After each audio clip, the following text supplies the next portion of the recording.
Dito sa Petchangi Bukawi Market, matatagpuan ang mga iba't ibang klase ng pets at domestic animals. Merong mga bagsakang presyo talaga.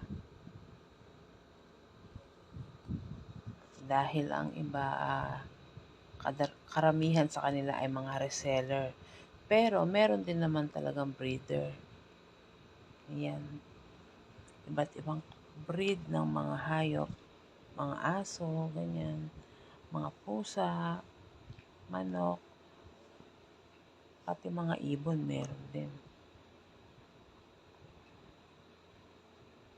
Yan. Ang mga vlogger na hinihintay namin dito ay pinopost nila sa YouTube. Mga sikat na silang mga vlogger.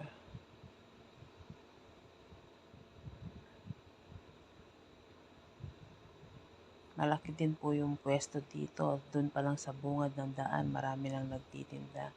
Ayan mo, ang cute-cute naman.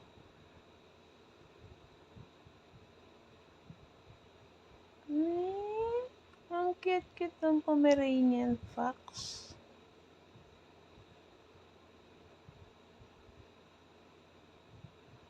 Ayan. Thank you guys for watching.